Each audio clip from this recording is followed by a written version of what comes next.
Now, I would love to introduce our next speaker. He is the director for Healthy Minds at the University of Wisconsin-Madison, and his research is broadly focused on the neural basis of emotion and emotional style and the methods to promote human beings' flourishing. Let's welcome Professor Richard Davidson. Welcome.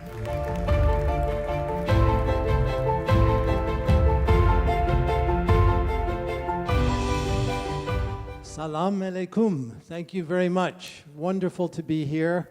And I am a neuroscientist by training, and I'd like to share with you some of the insights that we've gleaned from the study of the brain, and particularly how the brain is relevant to social and emotional behavior and the constituents that comprise what we think of as well-being.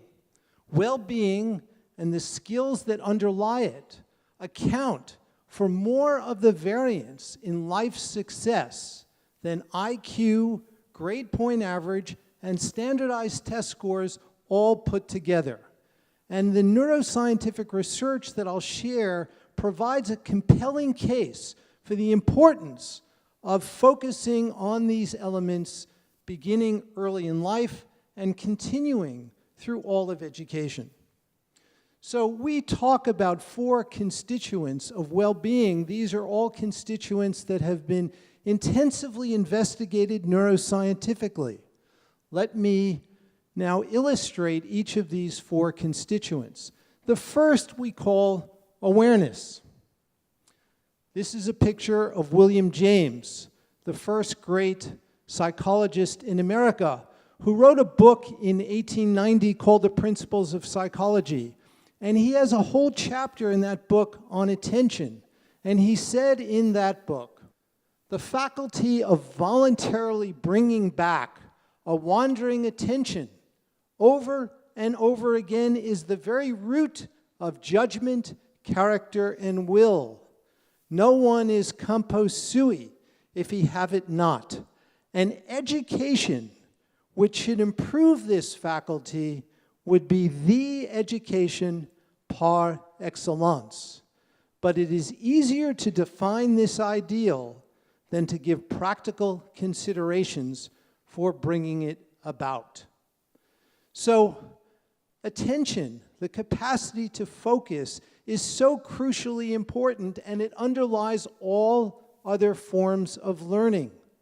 If a child or an adult is not paying attention to what is being input, to the information in front of them, it will compromise their ability to learn. So attention is so fundamental. In a study that was published in a very prestigious scientific journal just a few years ago, scientists used smartphones to query people when they were out and about in the world. This was a study done in the US with about 3,000 participants.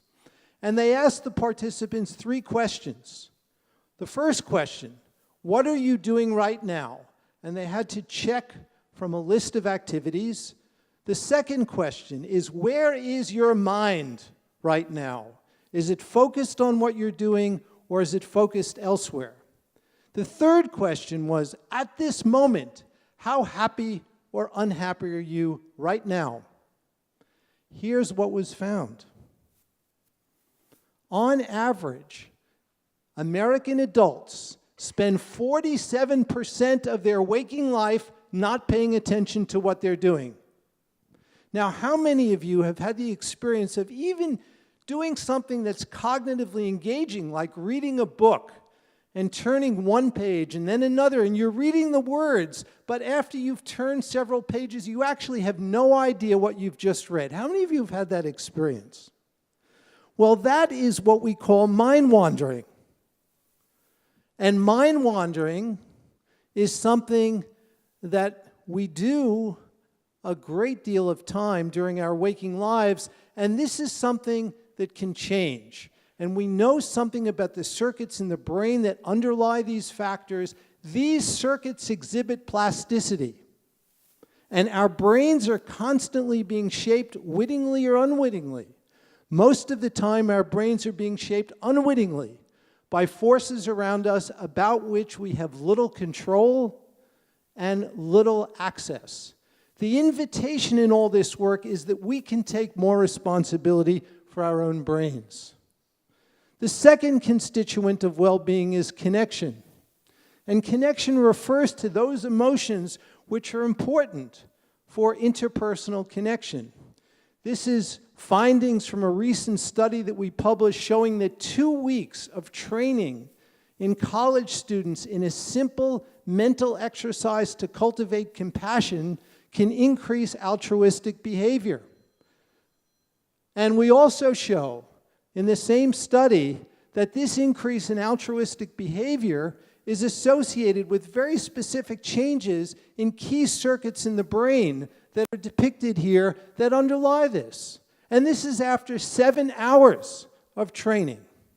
So this suggests that the brain can change in response to experience and to training, and it actually doesn't take that much to change the brain in ways that support enduring well-being. The third constituent of well-being we call insight, and it's really insight into how the narrative that we carry around about ourselves work. And one of the key targets of this kind of this constituent of well-being we call stickiness, and it's related to resilience. Stickiness is the notion that we have emotions which perseverate beyond the point where they're useful. So imagine having an argument or a difficult conversation with a colleague, or imagine 2 kids having an argument in school early in the morning. The question is, how long do those effects last? And do they interfere with what the individual is doing after that experience occurs? So we can think of this as recovery from a stressful event. So this is one person, and now a second person who is exposed to the same event, but who recovers more quickly. And it turns out that simple forms of mindfulness training can dramatically impact this and affect a key circuit in the brain, which is depicted here, which is the connection between sectors of the prefrontal cortex and the amygdala, which is illustrated here. So this can change in response to simple mental exercise. And the fourth constituent of well-being is purpose. This is about an individual's meaning and purpose in life. And it turns out that this is the single most important psychological factor which actually predicts longevity in research, extensive research which has been done. Albert Schweitzer, the well-known humanitarian physician, said the purpose of human life is to serve and to show compassion and the will to help others. And these are findings. This is called a survival plot, which shows that mortality, in this case, which is on the y-axis here, differs dramatically among people who have very high levels of purpose in life. That's these individuals here, compared to those who have a lower purpose in life, at the 10th percentile. People die sooner if they do not have a strong central purpose in life. And again, this is something that can be cultivated through simple forms of mental exercise. So I want to end by just referring you to our website and social media for additional background. We have the Center for Healthy Minds, which I founded at the University of Wisconsin, whose mission is to cultivate well-being and relieve suffering through a scientific understanding of the mind. Thank you very much. Thank you. 7 minutes is short, but the talk is really insightful. Thank you, Professor Richard Davidson.